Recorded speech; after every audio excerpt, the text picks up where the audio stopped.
इंदौर नगर निगम परिसर में बजट सत्र के दौरान नमाज पढ़ने के मामले ने अब तूल पकड़ लिया है। महापौर पुष्यमित्र भार्गव ने इस मामले में अपना बयान दिया है और ये स्पष्ट किया है कि सभापति ने नगर निगम परिसर में नमाज पढ़ने की कोई अनुमति नहीं दी थी।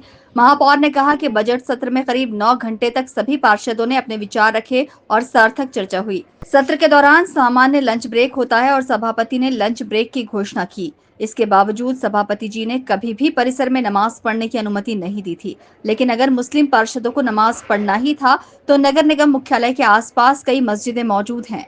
महापौर ने साफ किया है कि भविष्य में इस तरह की घटना दोबारा न हो, इसके लिए ध्यान दिया जाएगा। लेकिन ये स्पष्ट है कि बिना अनुमति के उन्होंने उस नवीन परिसर में नमाज पढ़ी थी। भविष्य में इस बात का बहुत ध्यान रखा जाएगा। इसमें मैंने सभापति जी से व्यक्तिगत बात भी की है। उन्होंने किसी भी प्रकार की कोई अनुमति नहीं दी है। जो सामान्य ब्रेक भोजन अवकाश होता है वही भोजन अवकाश हुआ है।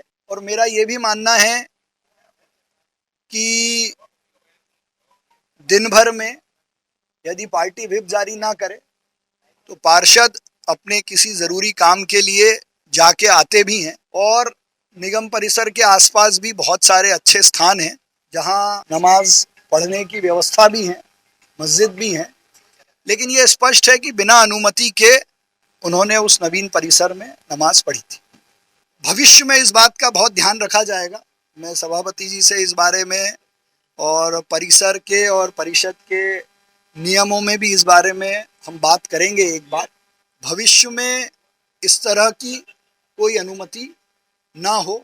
फिलहाल नमाज पढ़ने के इस मामले को लेकर भाजपा के नेता भी तूल दे रहे हैं। हालांकि मुस्लिम पार्षदों ने अब तक इस मामले में अपनी कोई भी प्रतिक्रिया नहीं दी है। Bureau report, INN news, Indore.